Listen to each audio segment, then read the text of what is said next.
Honestly, I get really in my head about filming sometimes. And I think it comes from this recognition that I'm building a real platform for myself. I mean, thank you from the bottom of my heart for 1,000 subscribers. And, there's this recognition that I'm getting views, I'm getting subscribers, I'm getting clients. And as such, there is this feeling that if I'm not constantly churning out content, then somehow my platform is going to magically disintegrate into dust. And so, like clockwork, this feeling comes up every week. It's been 7 days, and therefore I need to make a video right now. And so today, this feeling came up again.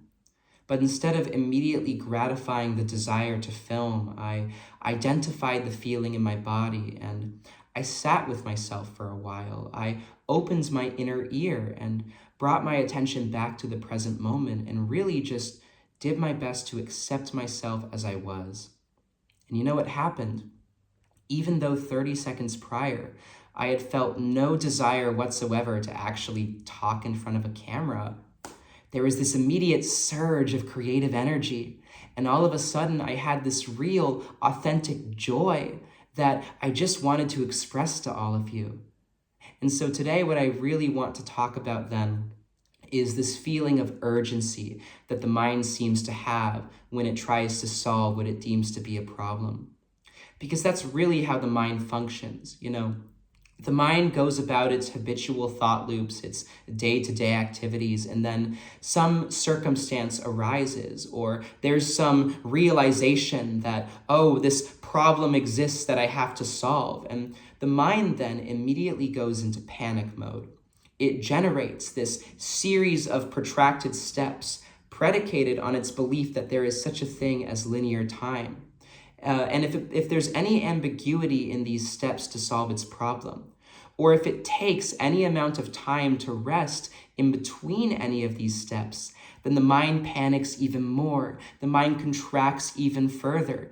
It's kind of like, if you've seen Inside Out 2, right? It's kind of like anxiety in Inside Out 2. There's this situation. Riley wants to get on the hockey team. And so anxiety immediately opens up her laptop and plans 20 different possible paths forward. And then Riley can't stop. Riley has to get up at 5 a.m. to train. Riley has to fucking dye her hair red like everybody else on the team. Which is like, when I saw that in the theaters, by the way, I was shaking in my skin because it was so embarrassing. But anyway, you understand what I'm getting at, right? That the mind does not like to rest. The mind is fundamentally incapable of understanding that the very belief in separation is really the only problem there is. And so the mind misidentifies the cause of its problems, not as the mind's activity itself, but rather as the mosaic of circumstances and outcomes that it thinks it needs to constantly shift in its favor in order to be happy. And so, perhaps, for instance, we get a text message from a friend. This friend is disappointed in us in some capacity. It's a paragraph long, and there's all these different things that we have to address. And, there's a real heart expressed in this message. And we want to be on good terms with our friend, and so we go into panic mode. We respond with our own paragraph-long text.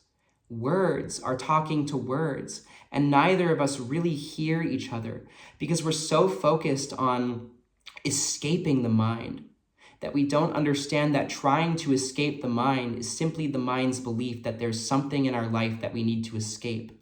The mind is like a raging bull that we're constantly trying to evade. Or better yet, it's like a faucet that leaks and constantly drips water on our foreheads. We don't understand that all we really need to do is turn off the faucet or move out of the way. And so, to solve our problems, it's not that we constantly need to listen to whatever the mind is telling us about them. But oftentimes what we need to do is to just stop for a minute. Our problems themselves are an invitation to rest in the heart of our being. Our problems are a reminder that we need to open our heart to life.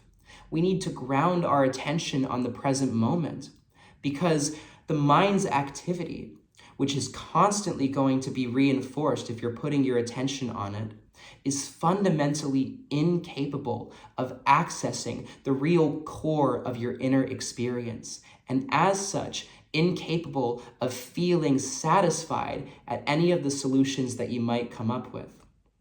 And so when your friend sends you that long text message, take a bath, make yourself a nice meal, meditate for a while, and then take your time. Infuse each word of that text message with your heart, with every element of your being that you know you can put into it. Or when there's this feeling to make a video, pause for a minute.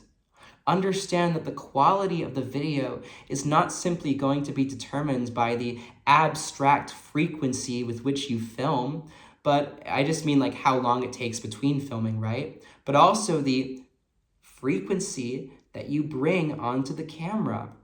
If you're obsessed with always solving your problems, then you're just reinforcing the belief that life itself is a problem that you need to solve. So just take your time with things. Just pause and recognize that even though that pause may feel uncomfortable, that pause is really the very essence of your life itself. And you need to be willing to approach every situation in your life from that space of inner pause on deeper and deeper levels. It was Richard Rudd, and I know I cited him in the last video too. I really like his content, who said that life is a game where chance and love are dancing together. The deeper and deeper layers of unconditional love that we can access in the heart of our being, the more that chance appears to work out in our favor.